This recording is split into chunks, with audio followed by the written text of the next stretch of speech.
Hey guys, and welcome to another qmoniep build video, and this is the unlimited takedown build perfected. Now this is a no cap alert, guys. I promise you this build is definitely one of the most OP builds I've made on this channel, and the fun factor with this build is unquestionable because you're going to be able to spam takedowns indefinitely with more ways than one, and you're going to be doing OP damage while you're doing so, guys. So the play style with this one, guys, we're going to start off with our dual blades. Of course, we're going to easily get weapon tech. We're going to go ahead and activate that, then spam unlimited takedowns. By the time we're done with that, we can go ahead and do a polarity attack, switch over to our hammer, do unlimited takedowns, and then from there we could go ahead and breach an enemy, and guess what, do unlimited takedowns, switch weapons, and start back all over again, guys. That's right, we could go ahead and spam unlimited takedowns the whole way through. And don't worry, I have you covered on survivability as well, so let's go ahead and get into it. We're going to start off with the detailed stat sheets. Of course, if you take a look, we got our resistances up high. Don't have them capped, but we have them at 59 at the least. That wasn't the easiest thing to do, and it wasn't the conventional way, but I'll show you how we got there. Also, you're going to want some crit chance on this build, guys. It's going to help us in more ways than one, so make sure we're going to look out for that crit chance. So before we get into the weapons, I just want to note that we made a lot of changes, so that's why I'm doing a full build video rather than just doing an update. So let's go ahead and take a look at it. We got the Hikate's Inferno Hammer, of course. Now the secondaries I have are trash. You really want crit hit chance as much as possible. That's what I would look out for, so ignore my secondaries. And our other weapon, I don't want to say secondary, is the Obsidian Blades. The reason I say that is because it's important to the build as the Hikate's Inferno Hammer. With this, we gain 9% polarity attack charge whenever we perform a crit hit.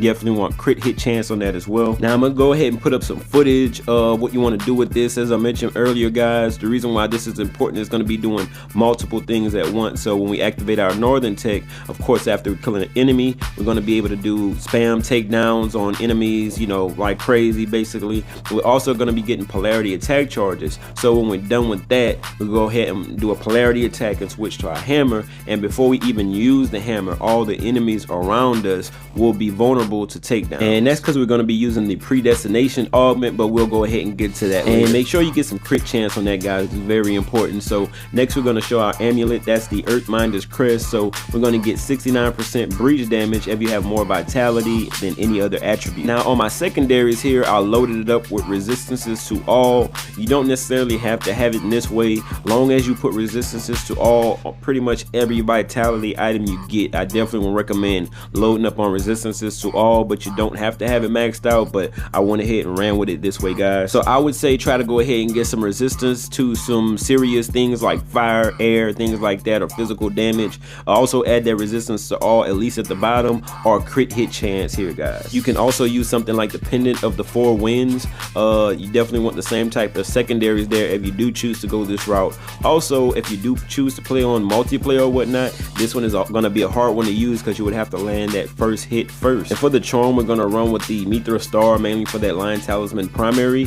That's just Force of Habit, guys. You don't need this. You could actually run with the regular Lion's Talisman. You would actually get more secondaries. The only thing with this one, it is vitality, so I had that cap to all resistances. But if you get a regular Lion Talisman, you could either have more crit hit chance, or you could add something like damage to bleeding enemies or ailment. Now the Downlord Signet, this is another staple to the build. You're definitely going to want this because whenever you defeat an enemy with a takedown, the enemy explodes, inflicting bleed and dealing 5,161 physical damage to enemies nearby. Now the highlight of that primary is inflicting bleed, guys. So we have so many items that does damage to bleeding enemies or extra breach damage to bleeding enemies. So anytime we do a takedown, if we don't kill the enemy surrounding, we're going to be inflicting them with bleed, and then we go ahead and breach them easier, guys, or just kill them easier. So it's definitely, this is a huge part of the build. You could use the Weird Ring and do things like more damage to bosses, but to me this would be the best bet. And of course we're going to be using the Eye of the Dragon. You guys know all about that by now. Now just to kind of go into what you want on secondaries there, you definitely want resistances to all.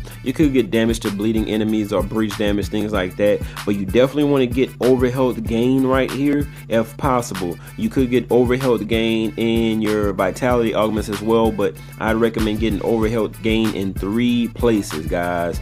That's what I found to be the best bet to when you get on level floor 30 on a tower.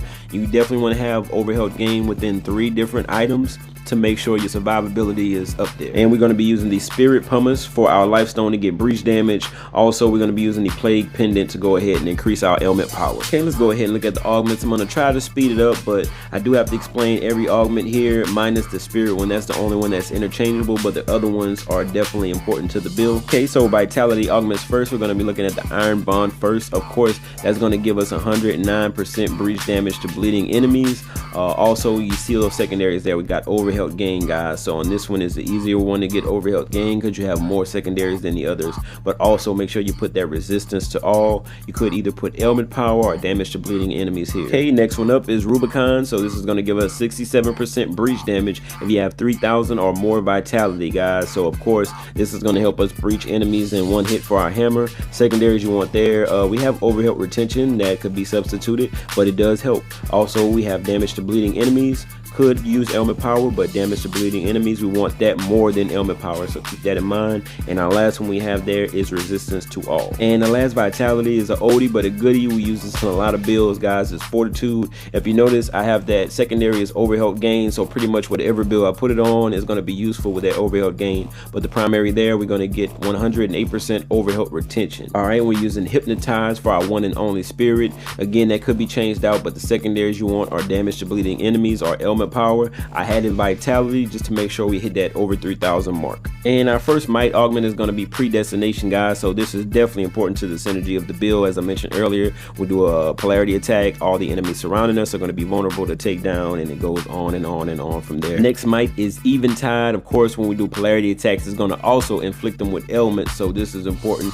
And on both of those, if you could get ailment power, damage to bleeding enemies, or polarity attack damage, that would be helpful, guys. And that's if you have already met the vitality cap of 3,000. If not, you could use those items to go ahead and add that vitality. Next is Iron Heart, of course, for our crit hit chance. Also, you want to make sure you add damage to bleeding, ailment power, or polarity attack damage. Then Focus, of course, this is going to give us overhealth every time we hit a crit, so we have our crit hit chance so high, we're going to be getting crit hits, and we're going to be getting overhealth every time we hit those. And with that overhealth gain, we're going to get a huge boost of overhealth every time we hit a crit. And last but not least is Comet Dance, guys. I haven't seen this used much, but basically we're going to gain Blessing of Luck whenever we defeat enemies with a takedown. So of course we have our crit hit chance up, but this is going to help us big time with our dual blades. Whenever we do a takedown, we're going to hit crits that much more often, guys.